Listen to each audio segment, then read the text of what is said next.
Assalamu alaikum. Okay, we were discussing test 3, practice test 3 और complete हो गया था डिस्कस। कुछ क्वेश्चंस रहते हैं जी। उस क्वेश्चन प्रैक्टिस टेस्ट 3 में बताइए जो प्रॉब्लम्स अभी भी हमारे डिस्कस नहीं हुए और जो आप डिस्कस करना चाहते हैं बताइए अपने।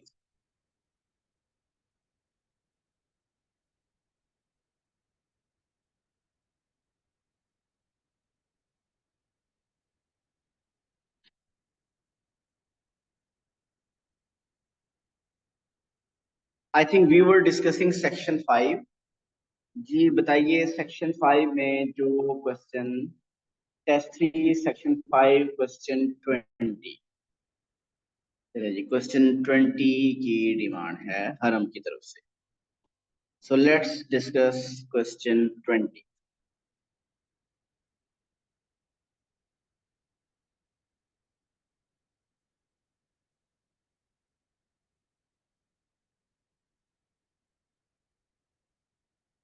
ये सब अपने अपने क्वेरीज जो हैं आपको पता है कि किस किस में आपको प्रॉब्लम है। ओपन कर लीजिए। क्वेश्चन 13 भी आ गया किसी की तरफ से। ताहा इसी सेक्शन का या नेक्स्ट सेक्शन का? Section 5। Okay section 5।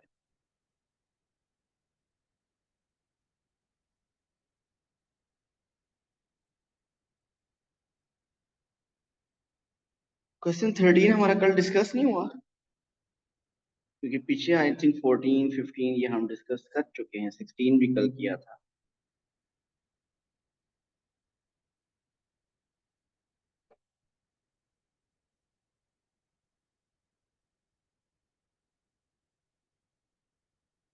Section 8 question 15 भी आ गया। ठीक है।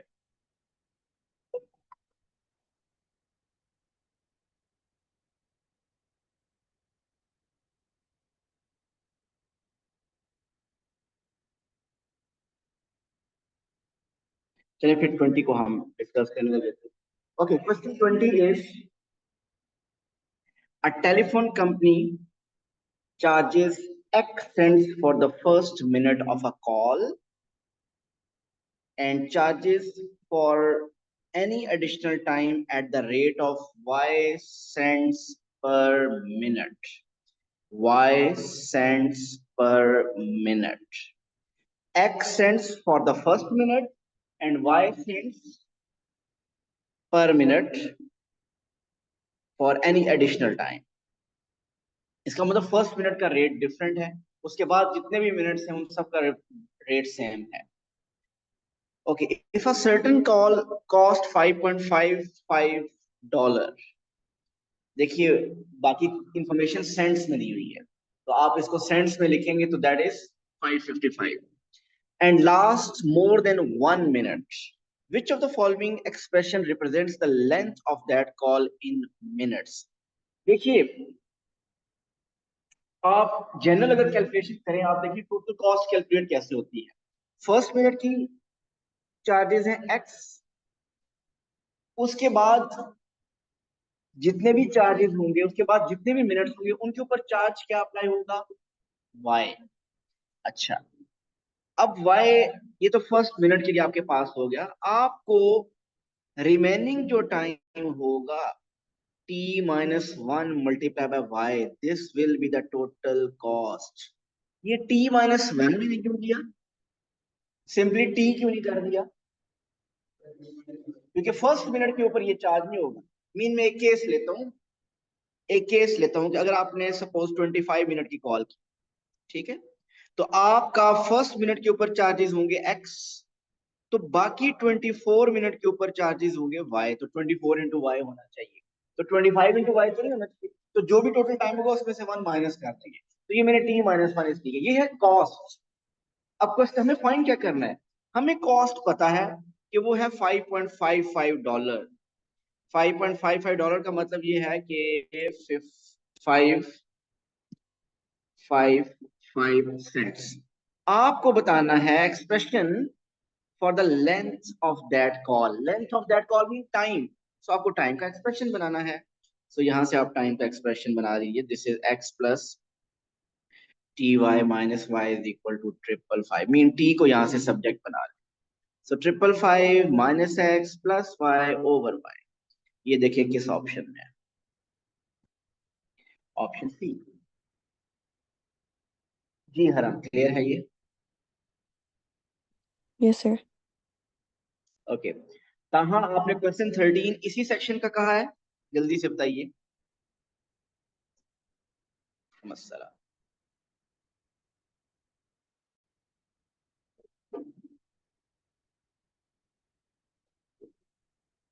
Okay, you understood that. Okay, अब आते हैं जी प्रॉब्लम्स, कुछ लोग पूछ रहे हैं सेक्शन 8 के क्वेश्चन 15। रायान ने कहा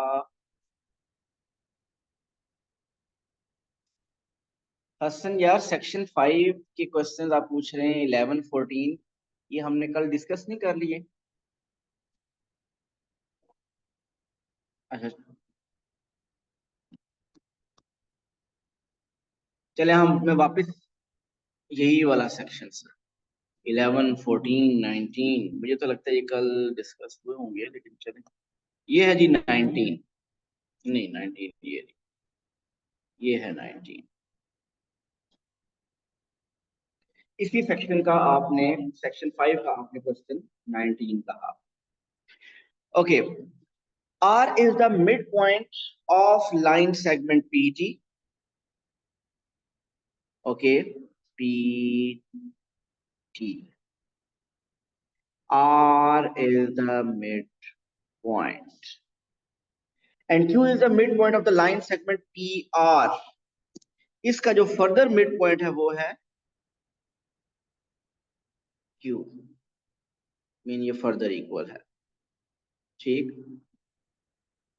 If S is the point between R and T, such that the length of the segment QS is 10 and the length of the segment PS is 19. So S हमें नहीं पता यहाँ पे R और T के दरमियान कहाँ है, मैं आर्बिट्रेरी पॉइंट यहाँ पे कहीं पे भी लिख दूँ S के बारे में तो नहीं था कि मिड पॉइंट है या नहीं। तो उससे ये कहा है कि P2 the length QS is 10, this is 10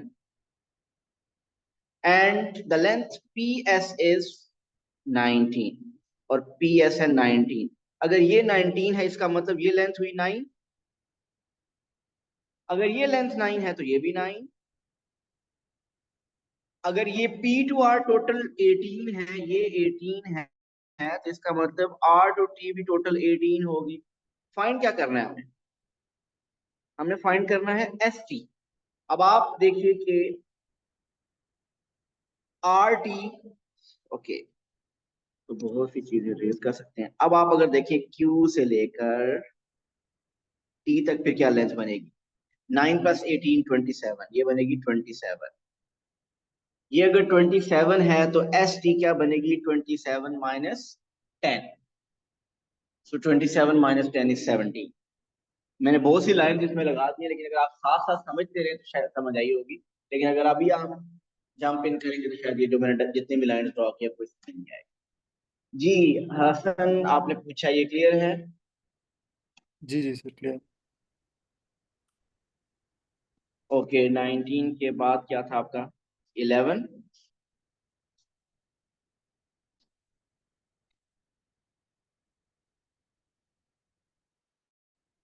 11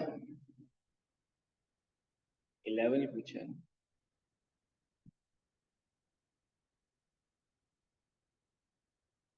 A stamp collecting club calculated that the average number of stamps in its members 10 collection was 88. However, it was discovered that the two numbers in the calculations were entered incorrectly. The number 55 was entered as 75 and the number 78 as 88. What is the correct average number of stamps in the 10 collection? देखिए, आपको पता है कि sum divided by number of values होता है average। अब सम हमें नहीं पता, लेकिन उसको डिवाइड करें 10 से तो उसकी एवरेज आ रही है 88। ये क्वेश्चन में गिवन है, ऐसे ही है। यहां से फिर इसका मतलब सम का सम इज इक्वल टू 880। वो जितने भी नंबर हैं 10 नंबर, उनका सबका सम इज 880। अब उसने कहा है कि उसमें जो दो नंबर है वो इनकरेक्ट ऐड कैलकुलेट हुए हुए हैं। कौन कौन सा? एक जो 55 था वो 75 इंटर हो चुका है, इसका मतलब 20 एक्स्ट्रा ऐड कर दिया, मतलब 2 इंटू में। तो इसमें से 20 क्या करना है, माइनस कर देना है करेक्शन करने के लिए।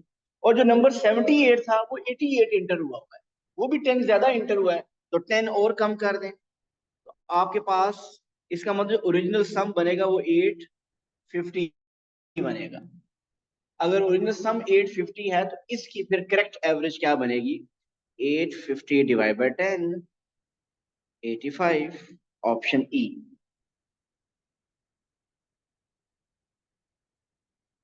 क्वेश्चन क्लियर है? अगर क्लियर है तो बताइए आपका एक और क्वेश्चन कौन सा था जो आप डिस्कस करना चाह रहे 14।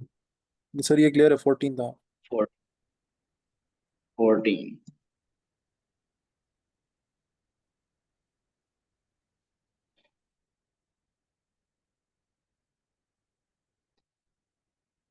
फोर्टीन।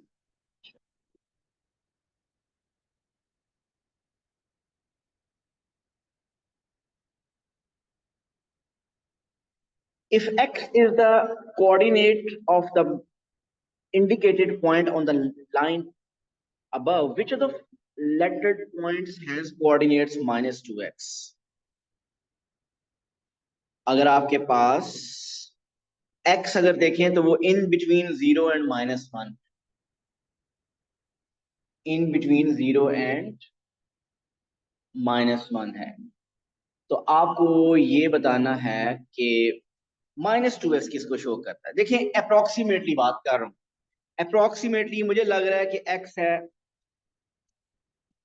मुझे लग रहा है कि x है -0.9। हो सकता है आपके माइंड में -0.8 हो, ऐसे कुछ होगा। अगर x ये है तो बताइए -2x क्या होगा, -2 बट +1.8। सो अब अप्रोक्सीमेटली +1.8 कौन सा नंबर है, वो ई है, ऑप्शन ई। असन दैट वाज इजी। अब क्लियर है ये? जी। ओके जी, अब आते हैं हम सेक्शन, इसमें से तो मेरा ख्याल हमने सारी डिस्कस कर ली। अब हम आते हैं सेक्शन 8 पे।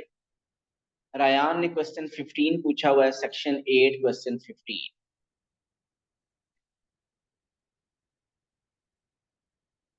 सेक्शन 8 क्वेश्चन 4 की भी डिमांड है।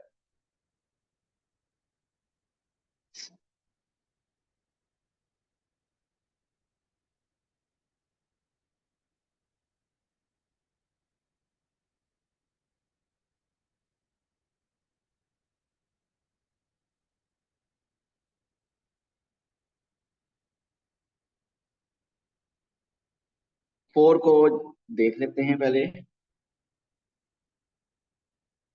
Marcus can spend no more than $120 on jeans and shirts for school, not more than 120. He buys 3 pairs of jeans at $32 each. If X represents the dollar amount he can spend on shirts, which of the following inequality could be used to determine the possible values of X? देखिए jeans 3 है और उसकी cost है 32, ये jeans की cost होगी, plus shirts की cost को वो कह रहा है कि X है, शर्ट्स की कॉस्ट है X। If X represents the dollar amount he can spend on shirts, which of the following inequalities could be used to determine the possible values of X?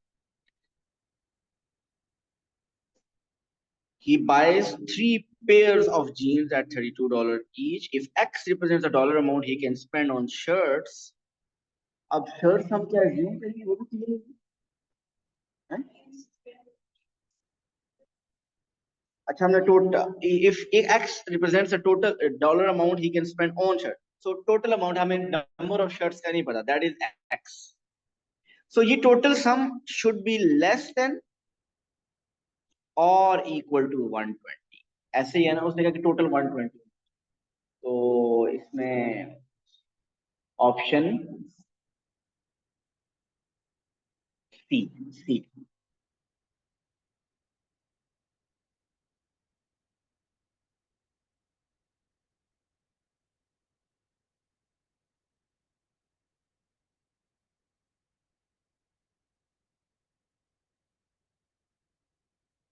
Okay ji, section 8 का question 15 अब करते हैं।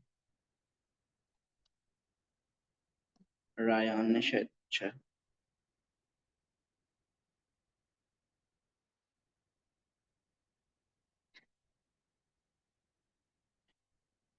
Each of the following inequalities is true for some values of x.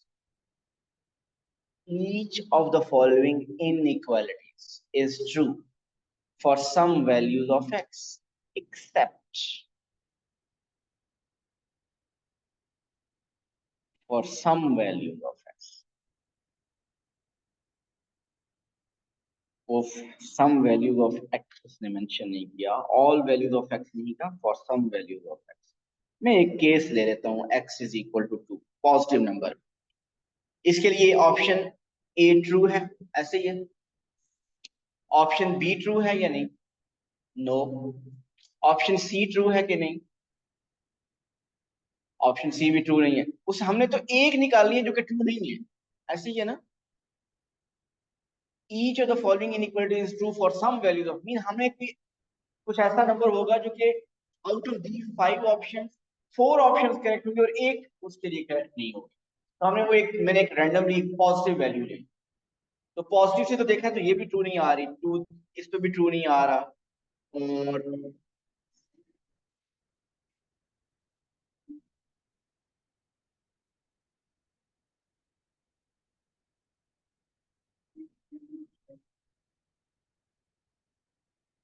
नहीं नहीं, हमने नहीं देखे, to के लिए अगर मैंने वैसे एक पॉजिटिव नंबर ले लिया, टू ले लिया, टू के लिए ऐसा हो रहा है कि टू के लिए मीन हमारे पास बी और सी दोनों रिजेक्ट हो गए। आपका कोई एक नंबर ऐसा होगा for some values of x. अब वो for some values of x हमें नहीं पता क्या है, कि out of these four, four categories उसको सेटिस्फाई करेगी, सिर्फ एक सेटिस्फाई नहीं करेगी।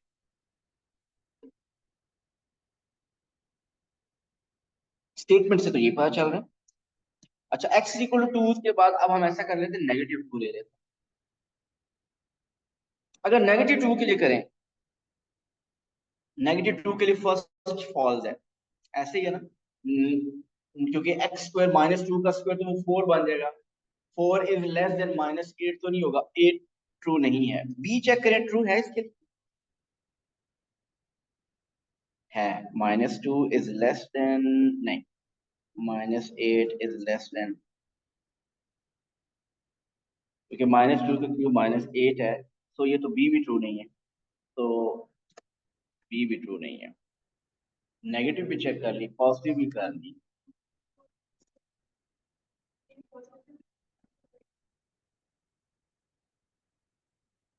अब ऐसा, हमने एक पॉजिटिव इंटीजर चेक कर लिया, एक नेगेटिव। अब हमें, मुझे लगता है कि हमें फ्रैक्शन चेक करनी पड़ेगी जीरो और वन के बिटवीन। और फिर अगर उससे भी नहीं चेक हुआ तो फिर in between zero and one negative fraction check कर लेंगे। अभी पहले पॉजिटिव फ्रैक्शन चेक कर लेंगे, एक्स अगर हो 1/2। जी 1/2 अगर आप देखें तो 0.5 is less than, 0.5 square is 0.25 is less than 0.125। Wrong. देखें, अब कोई और भी अगर रॉन्ग होगी तो इसका मतलब ये भी ऑप्शन गलत है। अगर हम इसके लिए चेक करें, 0 पॉइंट, नहीं ये दूसरी भी ट्रू नहीं है, तो इसका मतलब ये भी नंबर नहीं है। अब आपके पास ऑप्शन जो बच गई है, मुझे लगता है नेगेटिव नंबर की रह गई है, negative 0.5। Negative 0.5 is less than, negative 0.5 square is 0, ये भी नहीं है। समथिंग इज, ये मुझे क्वेश्चन दोबारा पढ़ते, each of the following inequalities is true for some values of x except each x, मुझे क्वेश्चन में each of the following inequalities is true, वो सिर्फ पे सेटिस्फाई होगी, कुछ भी पुट कर each of the following inequalities is true for some values of x। अच्छा मुझे अच्छा अच्छा अच्छा इसमें मुझे इसका मीनिंग अच्छा, इसका मुझे मीनिंग ये लग रहा है कि इनमें से जितनी भी इनइक्वालिटीज है वो किसी ना किसी वैल्यूज ऑफ एक्स के लिए जरूर सेटिस्फाई हो रही हैं, कोई एक इनइक्वालिटी जो किसी वैल्यू के लिए भी सेटिस्फाई नहीं, ये मीनिंग बन रहा है। आप शायद पहले भी यही कह रहे थे। जी थोड़ी सी मुझे अपनी इंग्लिश इंप्रूव करने की जरूरत है, आपको तो पहले ही मेरा ख्याल है आउट ऑफ 800 इंग्लिश में लेने वाले हैं। आपको स्टेटमेंट समझ आई है? स्टेटमेंट जो अब क्लियर हो रही है वो ये है कि ये जो सारी ऑप्शन हैं ये किसी ना किसी एक्स की वैल्यू के लिए ट्रू हो रही हैं, लेकिन इनमें से कोई एक ऑप्शन है जो कि किसी और वैल्यूज ऑफ एक्स के लिए ट्रू नहीं है। मीन अगर ऑप्शन ए देखें तो वो ट्रू है किसके लिए, एक्स इज इक्वल टू 2 के लिए ट्रू है। बी को देखें, बी को अगर आप देखें तो वो किस वैल्यू के लिए ट्रू हो रही है, क्या हो रही है ट्रू या नहीं। अगर हम -2 करें, -2 नहीं, -2 तो अभी हमने चेक किया है, किसी ना किसी एक वैल्यू के लिए ट्रू हो रही है, कोई ऐसी वैल्यू जिसके लिए ट्रू हो रही है। तो -1/2 के लिए अगर हमें -1/2, -2, -3, नेगेटिव, ओके, the 1 2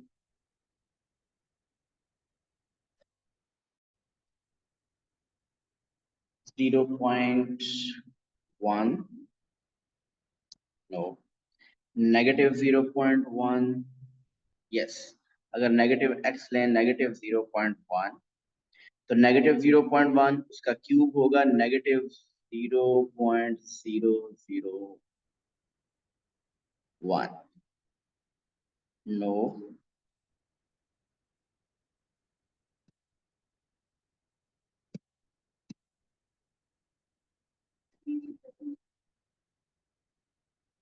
बी कोई ऐसा नंबर मिल रहा है जिसके लिए ट्रू हो रही है जीरो के लिए। देखिए -0.5 अगर हम यहाँ लिखते हैं, -0.5 का क्यूब क्या होता है, -0.125।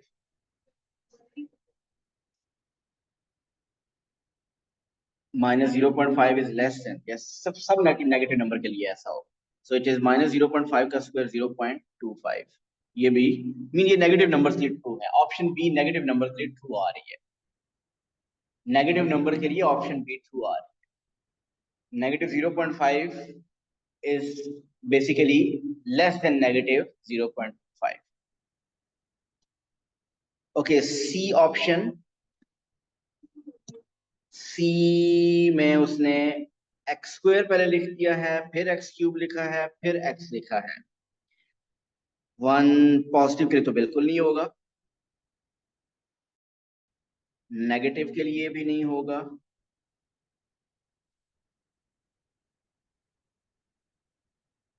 ओके ठीक। और अगर हम, लग रहा है कि सी, सी मुझे लग रहा है कि किसी के लिए सेटिस्फाई नहीं होगा, लेकिन अगर डी और ई भी ऐसा होगा कि बाकी सबके लिए होगा तो फिर ऑप्शन सी रह जाएगी, अदरवाइज हम सी को फर्दर इंटरोगेट कर लेंगे। डी है x³ x एंड x²। अगर हम इसमें -2 रखें, -2³ इज -8, -2 एंड देन 8, यस, ये तो नेगेटिव इंटीजर के लिए सेटिस्फाई हो रही है। लास्ट की बात करें, x³, इसमें कोई भी पॉजिटिव फ्रैक्शन ले जो कि 1 और 0 के दरमियान, 0.5 मीन 0.5 अगर हम लें तो 0.5³ इज 0.125, 0.25 एंड 0.5। सो ये भी सेटिस्फाई हो रही है। सो ऑप्शन सी ऐसी है जो कि किसी नंबर के लिए सेटिस्फाई नहीं हो रही। काफी ट्रिकी थी। हाँ, ऐसे ही है। देखिए ऐसा एग्जाम में पॉसिबल है, जैसा भी इससे पहले दो तीन क्वेश्चन जो ताहा ने शायद किए हैं या हसन ने किए हैं, वो सब क्वेश्चन मेरा ख्याल है आप 20 to 30 सेकंड वाले थे, या शायद 40 सेकंड वाले, इससे ज्यादा के नहीं। तो वो जो टाइम बेसिकली ओवरऑल आपके पास टाइम 1 मिनट एंड 20 30 सेकंड्स होता है एवरेज। लेकिन ऐसा नहीं है कि हर हर क्वेश्चन के ऊपर आप 1 मिनट से ज्यादा लगा रहे हो, आप कुछ क्वेश्चन 40 सेकंड में कर रहे हैं, तो जो टाइम सेव होगा एक्सपेक्टेड यही है कि लास्ट जो क्वेश्चन होंगे जिनका डिफिकल्टी लेवल ज्यादा होगा उनके लिए आपको ज्यादा टाइम चाहिए होगा। अगर मैंने आपको इनकी जो आंसर्स भेजे हुए हैं ना, उसमें मैंने डिफिकल्टी लेवल भी उसके साथ लिखा हुआ है। वो डिफिकल्टी लेवल 1 2 3 4 5। अब हो सकता है इस क्वेश्चन का अगर आप देखें तो डिफिकल्टी लेवल भी ज्यादा हो, इसका 5 था, तो ये देखिए ये एक्सपेक्टेड है कि इसका इसका टाइम आपको लगेगा। इसका डिफिकल्टी लेवल 5 था। हाँ बिल्कुल, सो दैट वाज एक्सपेक्टेड। अच्छा जी, नेक्स्ट क्वेश्चन भेजिए प्लीज इस टेस्ट में से अगर कोई और है। क्वेश्चन 9 आया और 13 आ गया ताहा की तरफ से।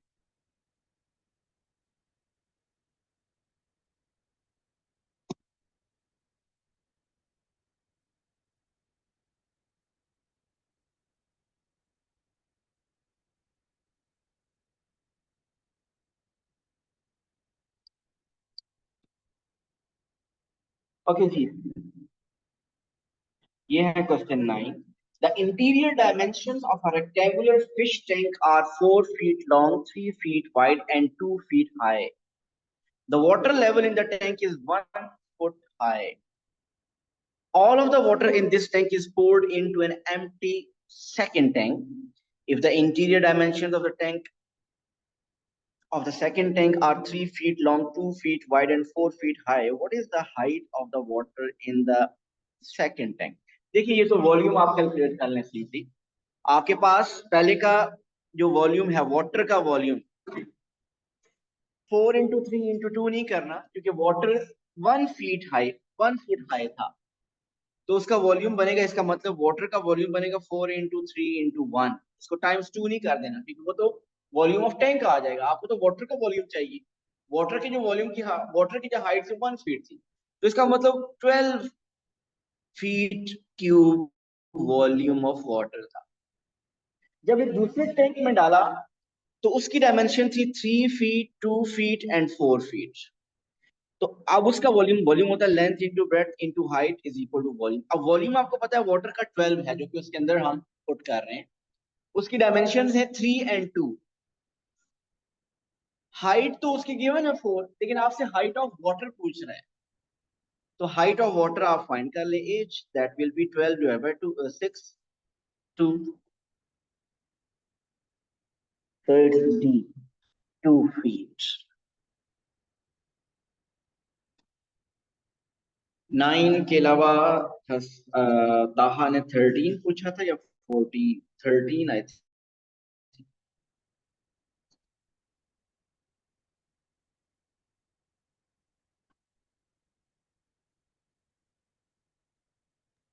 Sir I have a 13। Question. जी जी ये जो अभी हमने क्वेश्चन किया इसमें हम ये कर सकते हैं कि अगर बेस एरिया हाफ हो रहा है तो उसकी हाइट डबल होगी। बिल्कुल कर सकते हैं। Alright.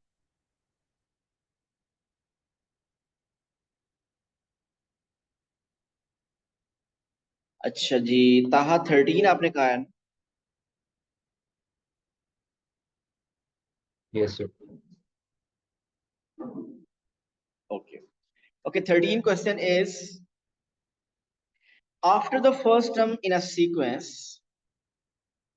of positive integers, after the first term in a sequence of positive integers, the ratio of each term to the term immediately preceding it is 2 to 1. What is the ratio of the 8th term in this sequence to the 5th term? Actually, if the positive, the ratio of each term to the term immediate after the first term in a sequence So first term, second term, third term, fourth term, fifth term, sixth term, seventh term और eighth term ये है। अब आप बताइए first और second की ratio क्या है? 2:1, ऐसा ही है। फर्दर थर्ड की फर्दर हाफ होगी 0.5। वैसे ऐसा कर लेते हैं, ऐसा कर लेते हैं, हम उल्टा चल लेते हैं, उल्टा चलेंगे ज्यादा आसान होगा। अगर 8 को हम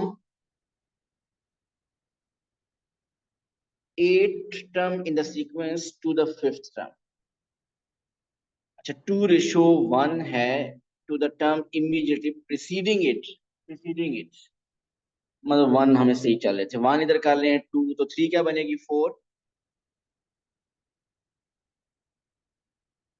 नेक्स्ट क्या होगी 8, फिर क्या होगी 16, फिर होगी 32, फिर होगी 64 और देन होगी 128। तो 8th टू 5th रेशियो क्या बनती है? 8th to 5th, so 128 ratio 16। Check करें 128 divide by 16, 8:1, 128 divided by 16 is 8:1. So 8:1 mean it is option C. Right, Taha? Right sir. Okay, ji next बताइए।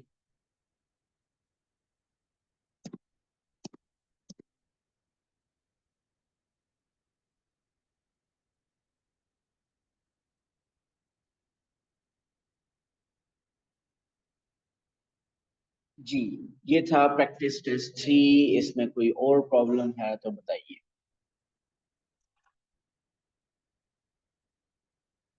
प्रैक्टिस टेस्ट 4 कर चुके?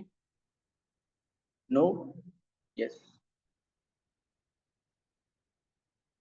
जी, raise your hand if you are done with practice test 4 as well.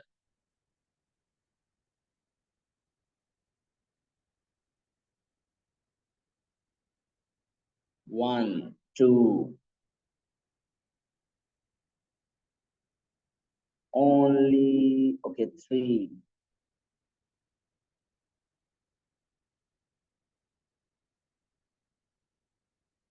Left with a few questions. Okay जी, practice test 4 आज please attempt करें, और जिन्होंने attempt कर लिया है वो 5 स्टार्ट कर दें। हम कल 4 और 5 कोशिश करेंगे, अगर ज्यादा प्रॉब्लम ना हुए तो 4 और 5 दोनों डिस्कस हो जाएंगे, अगर कुछ चंद कम प्रॉब्लम है तो 4 ही सिर्फ डिस्कस होगा।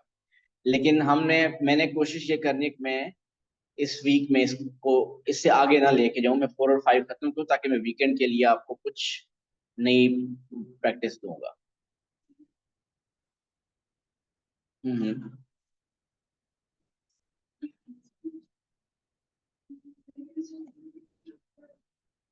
जी 16 डिस्कस कर लेते हैं। जरमीना आप कुछ कहना चाह रहे हैं या वैसे ही? अच्छा वो हैंड पहले से रेज हुआ होगा। अच्छा जी, क्वेश्चन 16 डिस्कस कर लेते हैं। आपको लगता है कि आप रीजन पता नहीं वो ट्रू है, सही है क्या? देख लेते हैं क्वेश्चन 16।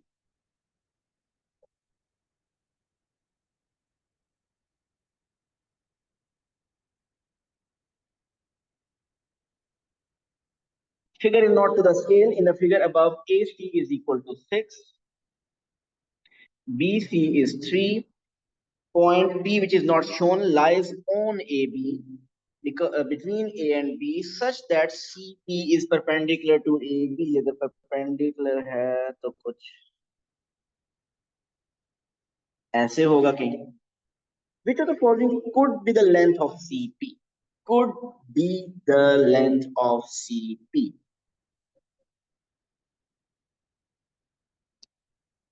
6 से ज्यादा नहीं हो सकती, ऐसे ही है ना? 6 से ज्यादा तो नहीं हो सकती ना? 6 से ज्यादा क्यों नहीं हो सकती? अगर आप इस ट्राइंगल को देखें, इस ट्राइंगल को, तो इस ट्राइंगल में 6 हाइपोटेन्यूज है, तो बाकी लेंथ इसका मतलब 6 से कम होंगी। सो 6 से ज्यादा वाला ऑप्शन जो है वो आप रिजेक्ट कर दें। अब अगर आप इस ट्राइंगल को देखें तो इस ट्राइंगल में भी हाइपोटेनस 3 है। अगर hypotenuse which is the longest side अगर वो 3 है तो इसका मतलब बाकी 2 साइड 3 से ज्यादा नहीं हो सकती, वो 3 से कम ही होंगी। सो 3 से ज्यादा वाली रिजेक्ट कर दें। सो 4 और 5 भी रिजेक्ट हो जाएगी and we this is the only possible answer. See you tomorrow with practice test 4 and 5. Thank you so much. Allah Hafiz.